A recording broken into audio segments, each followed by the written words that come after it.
Hey guys, Dave from Nerdarchy, for nerds, by nerds, hanging out with decent nerds. Nathan Nerdark. Nerdark is Ted. And today we're going to expand our Houses of the Holy with this week's Unearthed Arcana.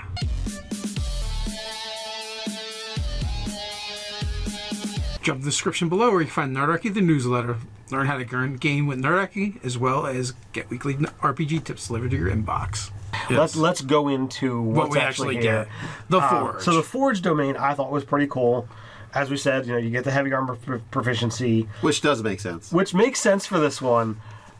I think the most unique ability is right here. At first level, you have the ability to be like, bam, that's a magic item. Yeah, I mean, yeah, I'm not sure. Like, it's kind of really good, but it's only a +1. It's a +1 to a weapon, so it's to hit and damage, or to armor, and you can do it once a day. And it doesn't stay permanent. It's until you finish a long rest.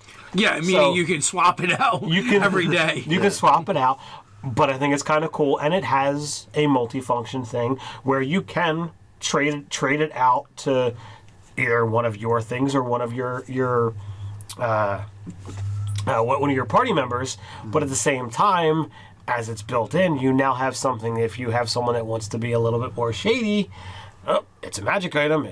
If you detect magic, if you identify, it's legit. So you could have this wandering salesman selling junk.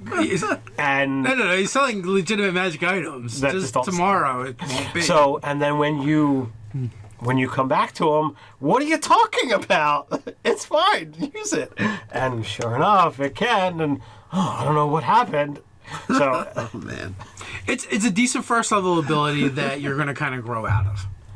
I mean, that being said, because it doesn't get better. It does not tier, but I don't think you ever need attunement either. No, it does, because it's just a blanket, +1 item. Yeah, it's not, you don't make a specific item, so there's no attunement. So in a sense, it could always be useful. Like you could always just be a +1 to something. Right. So if you've got a shield, an armor, or a weapon that's in use in the party and it's not magic, bam, he's got you +1. It does armor as well, doesn't it? Yes. Yeah. Oh, okay. I don't know if we mentioned that, but doing it on your shield or doing it on your armor is pretty decent, So, boom, right off the bat, and in a game where, a low armor class is a problem, this is a fix right off the bat. So yeah. I'm very happy with this ability. So then we move on to the second level ability where you get to use your channel divinity. This one is the one that allows you to just make an item. Yeah, the channel divinities in this Unearthed Arcana are really good. They're interesting. They're flavorful. Really good job with these because there's a lot of other channel divinities. You're like, why bother? Like they're pretty freaking useless. They're like. Granted, making that item isn't like a vastly useful thing, but it's interesting at least. And it becomes permanent. So if you have somebody who's really into the crafting angle of things, they've got the ability to, all right, bang, I just knocked this out, and you can have someone who is a trader, a merchant, if you will, or somebody that really is into the craft and is trying to hone that situation. So I think it's very, very useful in specific moments and a good RP ability. The thing too is you can make specific items too. Like so, if you need to do a forgery or something like that, you can absolutely use it for that as long as it doesn't cost more than 100 gold pieces. Yeah, that's the cap. Yes. And most of the things that you're going to make, except like art objects, are going to be. Well, I mean, you're not making plate now, but yeah, well, yeah. Well, I mean, aside from the really super expensive armor, like most commonplace things that you might want to make a copy of for purposes. And the one caveat is it has to involve metal to some degree. There has to be some metal on it in order to make it. So you spend an hour going, and then you bring this thing into existence. So then at 6th level, this is your favorite ability? Yeah, I think this is actually one of the best abilities in the game, really. It's Soul of the Forge. It's jam-packed. That's why +1 to AC if you're wearing medium or heavy armor. You gain resistance to fire damage, and you add your cleric level in force damage when you attack a construct. Yeah. Like, so the last thing is kind of like, is it going to be super useful? Probably not. Not really, but unless you're in an anti-construct game. But yeah, if you're fighting, it could come up. So it has specific use, but Fire, most common damage in the Yes. game. So that's going to come up. That's going to be useful. And, a +1 to armor class. When isn't that going to be useful? And that's just a blanket +1. And as I said earlier, those things, like there's a limited number of things that give you bonuses to armor class. You could literally have a 22 armor class at 6th level, easy. So then we move on to 8th level. As we said, the Divine Strike ability, everything just adds, a certain damage type to weapon strikes. Yeah, these once a guys turn. fire. So, nothing all that fancy. Then we move on to Saint of Forge and Fire at 17th level. This is where you gain immunity to fire damage while you're wearing heavy armor. You have resistance to bludgeoning, piercing, and slashing damage from non-magical attacks. Now, it's decent, but it kind of like wipes away your 6th level ability. Except you kind of go through 11 levels of having resistance. Now it's just immunity. So you put on that heavy armor, and it's like, trip to hell. Oh, no biggie. Yeah, and the original one, it is resistance, so just blanket resistance. This one's Immunity. It's better. Immunity with heavy armor on. It's an upgrade. Yeah.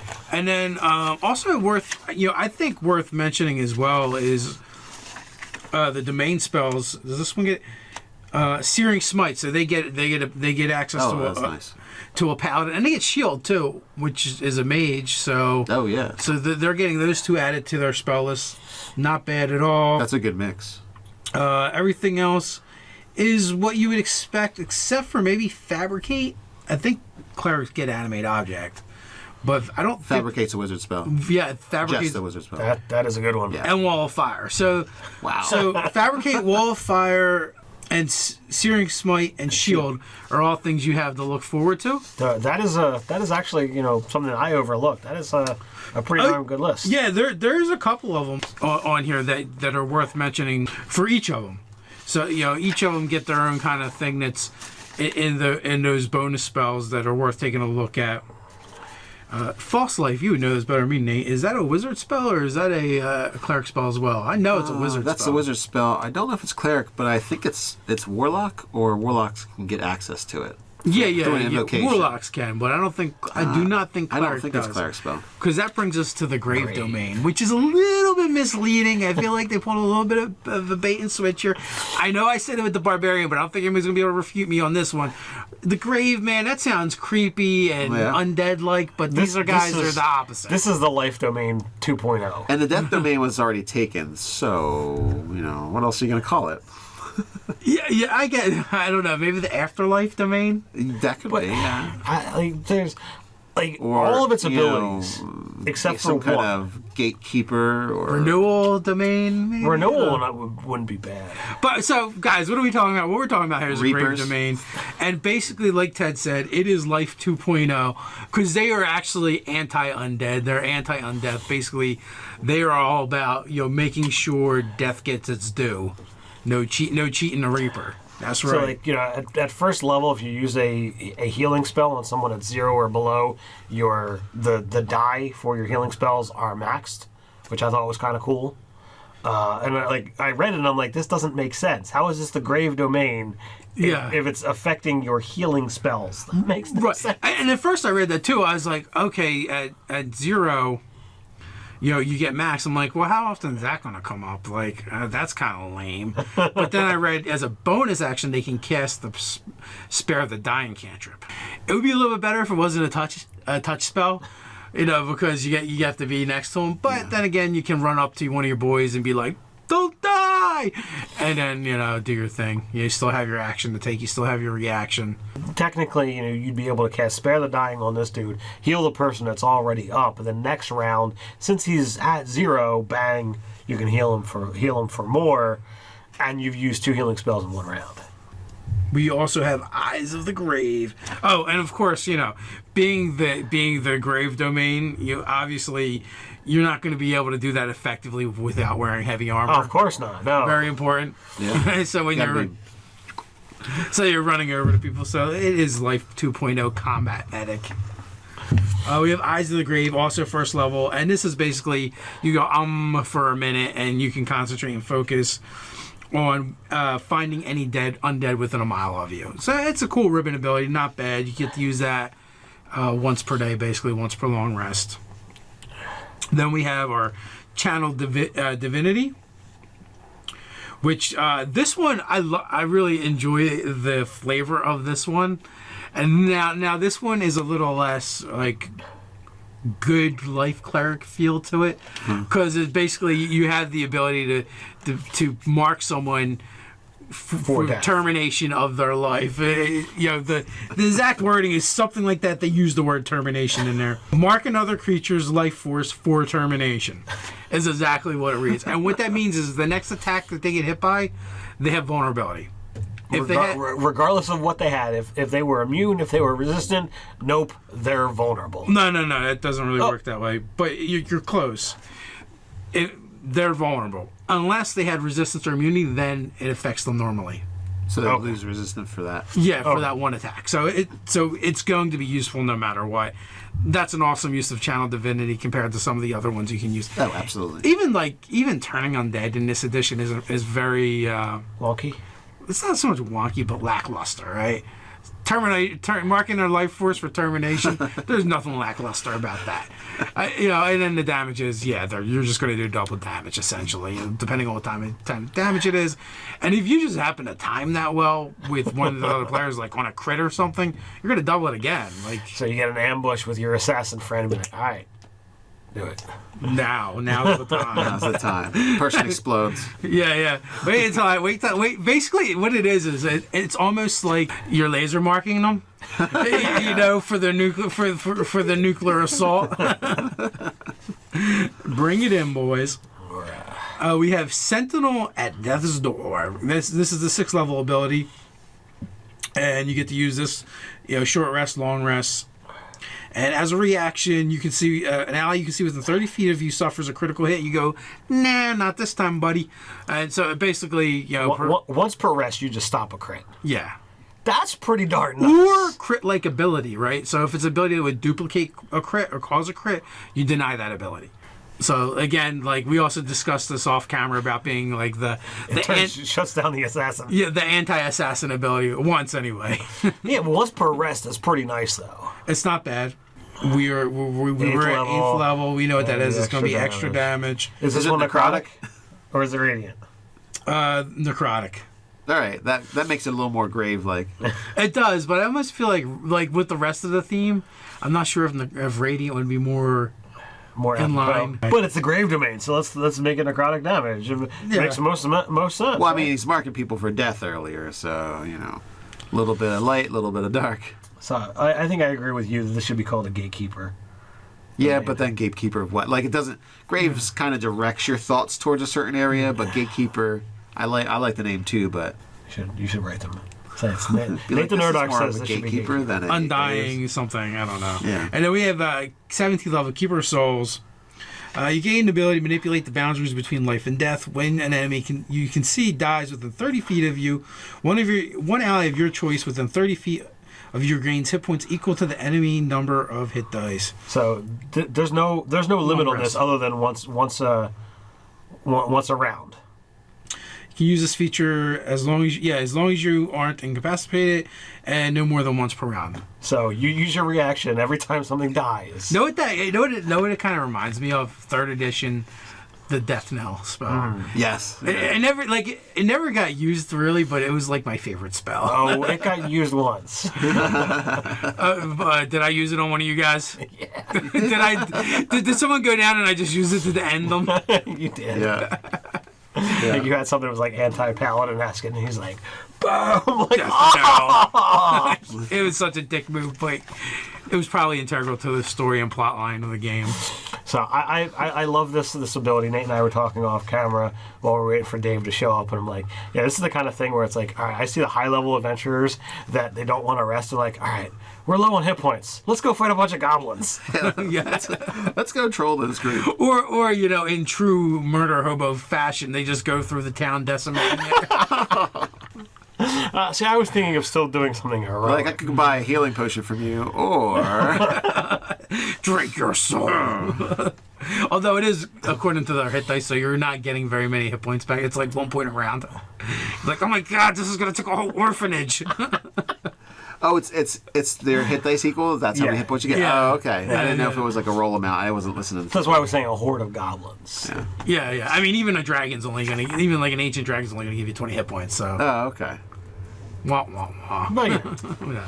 If you're fighting a cool horde of now. them, it'll come So, in handy. I think this one, along with the Forge domain, like they're both solid.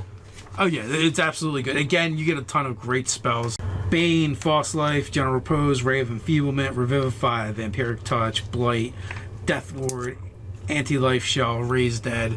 So a ton of spells. Those are all good to just have, so you don't have to put them in your slots. You don't have to prepare them. Yeah, that's what I mean. Like where the Forge Domain gave you access to a handful of cool spells that aren't on your list. Yeah. This just gives you spells that you would have wanted to take anyway. So now it frees you up. Always having Revivify prepared is something that like clerics are like, all right, well, I have to suck up that slot. And Death Ward's another one. Right. That's like a big lifesaver spell there. But then I was like, nope, I don't have to prepare it because it's a domain spell, so I always have it prepared. Right, and same thing with Raise Dead. Just being like, all right, now I don't have to sit down. We don't have to wait until tomorrow to bring them back. You just boom, Bang. Comboed with that barbarian thing would be really good. The one that just keeps dying and getting raised. Yeah. They're a duo. That brings us to our last one, Protection Domain. Now, this one makes the most sense for having the bonus proficiency of heavy armor of all of them, because really this is your Paladin Light, in my opinion. Yeah, I don't have as much problem with the Forge domain having the heavy armor either. It was the Grave domain that I'm like, why? I don't. Yeah, with the Forge one, it's kind of like, well, I guess if you're making armor, you should probably know how to wear it, so you know how it fits on somebody. Right. It kind of makes sense.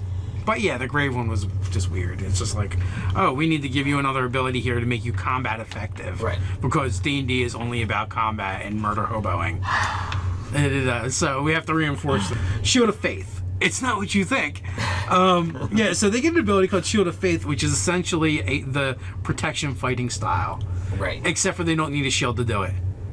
Now, since it's not listed as the protection fighting style, if you were to go fighter and take that, do they stack? Yeah, sure. Give them double disadvantage. What does that equal? It's still based off of your reaction and giving both disadvantage. Of them use reaction? Okay. Both of them are reaction. Both of them give disadvantage. So essentially, what you would do, there would be no reason to do it. Yeah, you can't. Number one, you can only have one reaction, and number two, you can't have double disadvantage. Yes. Or can you? Well, you decide at your table. Yeah, pretty much. So Channel Divinity, Radiant Defense. Again, this is going to be another cool one. Channel Divinity to cloak your allies in radiant armor. It's right there. It sounds cool, right? Yeah. As an action, you can channel blessed energy into an ally that you can see within 30 feet of you the first time that ally is hit by an attack within the next minute. So it's going to last the combat. The attacker takes radiant damage equal to 2d10 plus your cleric level. So, even at second level, 4 to 22 points of damage for whomping your buddy. Is that a one and done? Like no, this is when it's attacked, not when it's hit, right? When the attacker takes damage. Oh, okay. So they have to take damage. Okay. And the first time. Okay. So that's like a hellish rebuke, just flip side. Blessed healing, beginning at 6th level. The healing spells you cast on others can heal you as well. This is kind of cool. When you cast a spell with a spell slot that restores hit points to any creature other than you on your turn, you regain hit points equal to 2 plus the spell's level. That's not bad. So it's definitely a nice ability that's going to help you if you're in the thick of it. This is the type of cleric that I think it would be. So your heavy hitters, you can keep pouring the healing on them, but in the meantime, you're also getting a little back as well. A little something for yourself. Yeah, well, it's not bad. Divine Strike at 8th level, of course. And this is the one that does radiant. So I think you've got if you've got the Grave domain, that's a little bit creepy with some of their abilities. It's like, well, we'll give them the necrotic, we'll give the protection radiant because there's really nothing else that's going to fit. 17th level, very cool. This is a really interesting, useful ability, Indomitable Defense. 17th level, you gain resistance to 2 damage types of your choice, choosing from bludgeoning, necrotic, piercing, radiant, and slashing.